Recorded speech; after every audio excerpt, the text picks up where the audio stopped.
Hey guys, thanks for tuning in to another video on ForgottenWeapons.com. I'm Ian McCollum, and I'm here today at Morphy's taking a look at an M50 Reising submachine gun. This is the gun that the United States Marine Corps adopted right after World War II broke out. So, a little bit of background.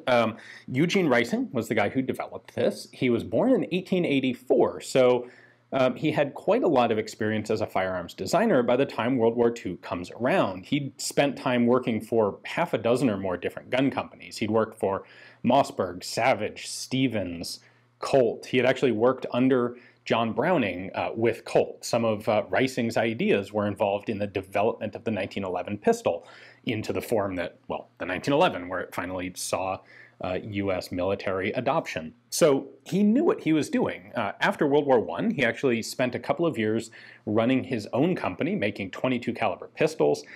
And that didn't work out so well. By 1925, that company folded, and he went back into more of the design business than the manufacturing entrepreneurship business. Now, in the late 1930s, war is clearly coming, and there is definitely a potential market for an American submachine gun, because there's not much out there in terms of American submachine guns. There is, of course, the Thompson. It's well known, and Reising looks at it and decides that he can do something better than the Thompson. And he pretty much comes up with a design that is exactly the opposite of the Thompson. So the Thompson is a very heavy gun. The Reising is very light. The Thompson fires from an open bolt. The Reising fires from a closed bolt. The Thompson is a simple blowback mechanism. The Reising is a delayed blowback mechanism. The Thompson is expensive. The Reising is inexpensive. The Reising is a cheap gun. It's easy to make. Now, Eugene Reising doesn't actually have a factory. As I said, he got out of the manufacturing business, and so he contracts with Harrington and Richardson, well-established gun company, to actually do the manufacturing for him. They plan to sell the guns for something like $70 to $100 a piece. This is a third to half the cost of a Thompson gun, and Reising's royalty is $2 per gun. So he's set to make out pretty well if they can actually sell the guns. These go into commercial sale before the war begins, and the Marine Corps starts looking at them. In fact, the Marine Corps does some testing on Reising guns in September of 1941, so just a couple months before Pearl Harbor. In particular, the Marine Corps is looking to arm the Paramarines, the Marine Paratroop Regiment, and they want guns that are lightweight and compact and offer a lot of firepower. So the Reising fits this bill perfectly, in particular the M55 version. This is the M50 with a fixed stock. The M55 has no compensator, it's about a half-inch shorter barrel, and it has a really tragically bad wire folding stock. In fact, I have a previous video on the M55 that I'll link at the end of this one. The Marine Corps finds that the M55 Reising is exactly what it wants. The guns are shown to be more accurate in Marine Corps testing, and that's because they fire from a closed bolt. A typical submachine gun, an open bolt one, when you pull the trigger, what actually happens is first the bolt has to traverse all the way forward through the receiver, it picks up a cartridge, chambers it, and then fires it when the bolt closes. What this means is you've got this at least 1 pound, sometimes much more, heavy bolt that slams forward after you pull the trigger. So the gun tends to go chunk down, and that really is a problem for first round accuracy. The Reising, because it fires from a closed bolt, when you pull the trigger, all that happens is a striker, or a linear hammer, technically is what this thing is, drops forward, hits the firing pin, fires the cartridge. So semi-auto fire and first round full auto fire is much more effective with the Reising. And the guns seemed reliable, they seemed durable enough. Most importantly, they were almost half the weight of a Thompson gun. Perfect setup for the Paramarines. And the Marine Corps places an order, its first order, in January of 1942. You might imagine what happens in December of 41, which sends the Marine Corps scrambling to get guns as quickly as possible, resulting in their first order 6 or so weeks later. It's also worth pointing out they certainly considered Thompson guns. Aside from the advantages that they saw in the Reising, there was also an issue of all the Thompson guns that were available were already spoken for. They were pretty much going to the Army, and there wasn't a lot left for the Marine Corps. The Marine Corps, of course, didn't go into World War II with M1 Garand rifles either, for kind of the same reason. So ultimately, the Paramarines, as an interesting aside, the Paramarines adopt the Reising M55 submachine gun and the Johnson light machine gun in a 50-50 mixture. So those guys were armed to the teeth. The Paramarines, every single one of them had a fully automatic firearm. Half of them subguns, half of them light machine guns, compared to the standard Marine Corps divisions armed with 1903 Springfield bolt-action rifles. Anyway, let's take a closer look at this, and then we'll talk about what ended up happening once the Reising got into combat. Let's start by taking a look at the markings here. So we have model 50 here. The 50 was the full stocked version. That's an 11.5-inch barrel and a compensator. The model 55 was the folding stocked version. That was 10.5 inches with no compensator. And there was also a model 60, which was semi-automatic only with a 16-inch barrel. The 50 and 55 were both used by the Marine Corps. The 50 here was also used by the Coast Guard. The model 60s were sold on the civilian market, and actually they were also sold to basically, Defense Department contracts for things like factory guards, for whom a semi-auto that wasn't subject to the NFA was just fine. Anyway, we then have H&R Reising caliber 45, and then some information on the Harrington and Richardson company. We have our selector switch back here, so safe, semi, and full. And then we have our serial number here, which is 12,446. That is really a very early Reising gun. There would be a number of modifications and improvements made to the design. This has the early pattern of basically everything. So let's take a look at how this works first, and then we'll take a look at what makes the early pattern different from the late. There is no bolt handle on the Reising. Instead, you have the action bar running under the barrel, and you've got a cutout here in the stock. So this handle, when pulled back, directly cycles the bolt. And this does reciprocate. So when you're shooting, this is bouncing back and forth. Not generally a problem. Don't stick your finger in there when you're shooting, and you'll be fine. This is a delayed blowback system, and you'll note that as I start to pull the bolt handle back, the bolt is going to drop down just slightly. So there's a recess cut in the top of the receiver right here, and the bolt lifts up into that recess. The delaying mechanism is simply the friction of the bolt having to pivot itself down before it can open. That doesn't seem like a lot, but it is sufficient for this to have a very lightweight bolt and generally be fairly soft shooting, much more pleasant to use, much more controllable and accurate than a Thompson. Now, I'm not going to go into full disassembly here because, frankly, the two disassembly pins inside this gun are pretty thoroughly stuck in place. I have a previous video on the M55. The mechanism for the 55 is identical to the 50, so if you want to see the disassembly, check out the link to the M55 video at the end here. Now, in terms of early versus late features, first off, the early guns were blued. They were available on the commercial market starting in the summer of 1940 as blued guns, and the first batches that the Marine Corps got were also blued. We have finned barrels out here. The early guns, like this one, have 29 fins. Later guns, they would cut that back just to reduce machining time. They'd cut it back to 14 fins. The later pattern guns also would move to a parkerized finish instead of the blued. The compensator here was standard on all of the M50s, and that rather odd cutout at the front, this sort of open compensator, that's normal. That's exactly how it was designed, and that's how it's supposed to look. Now, the early guns did not have sling swivels. These sling swivels have been added by a previous owner at some point. The stocks also were not lacquered. This has a very shiny coat of lacquer that was added to it, probably by the same person who put the sling swivels on. However, all of the M55s, even from the very beginning, had sling swivels on them, and the later production M50s, they would add sling swivels, but they added them on the bottom of the stock, front and rear. The disassembly screw here, there's just one screw that holds the action to the stock. On the very early guns, this was just a screw. Later guns, and fairly quickly, they would replace this with a serrated thumb screw so that you didn't need a tool to take the stock off. However, if you watch the disassembly process, you'll see that it's still a really complex disassembly, too much so for a military arm. The magazine catch on the early guns is just a piece of flat spring steel, and you pull it back to remove the magazine. This would be improved later on to an articulated catch, where you could still pull it back like this, but you could also push on this part of the lever, and it had an articulating point here. So pushing in would also pop this part of the magazine catch out and allow you to take the magazine out more easily. That's a nice improvement for sure. In fact, all of these were nice improvements. I should point out later stocks were also reinforced. You can tell that, and they'll have a strengthening screw through them. The trigger guard was improved on later patterns to have, instead of this one front screw, it has a pair of flanges coming out on the side at the front and a total of 3 screws holding it in place. The rear sight was strengthened. This is a very commercial sort of, like a sporting rifle type of rear sight where you can lift this up.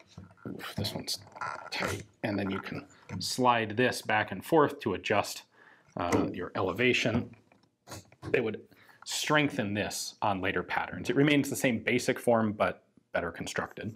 The selector lever on this early gun, you can see that it's smooth. They would take the ends and bend them up so that you had something sort of to push your thumb against on there on later patterns.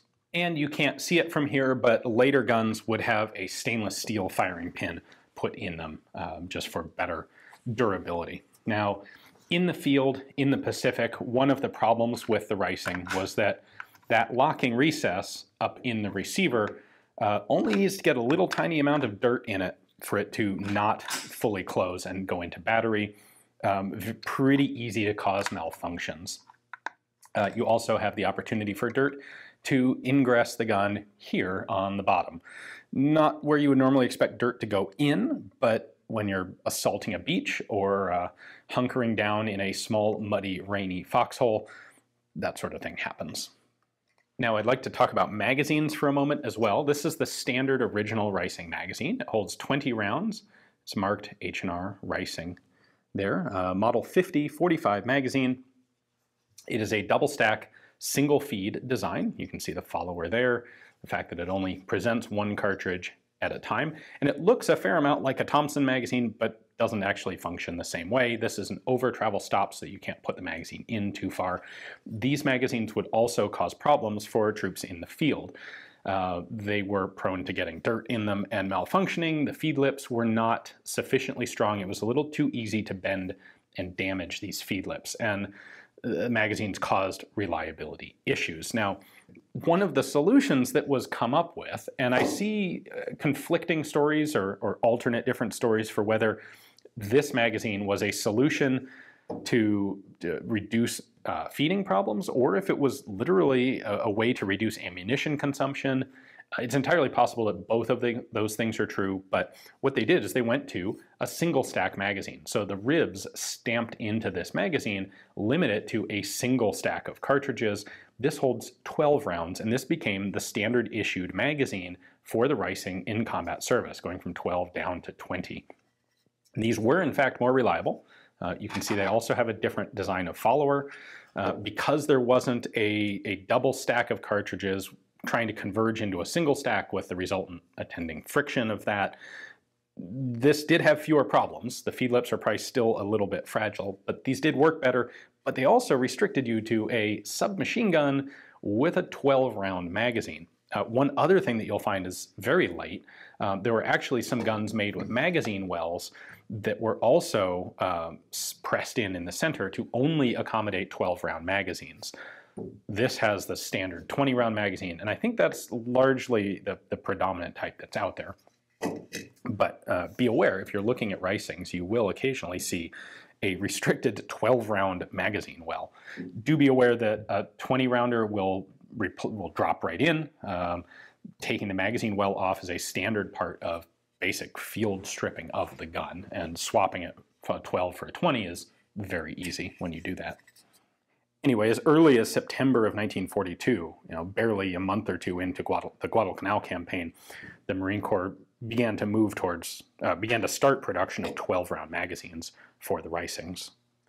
Also worth pointing out, there are 30-round magazines that you may find out there. Those are all reproductions. Magazines for the Reising guns have always been fairly scarce, and so at some point someone made a run of 30-round repro mags from people thinking that, well, if 12 sucks, 20's okay, 30 would be really good.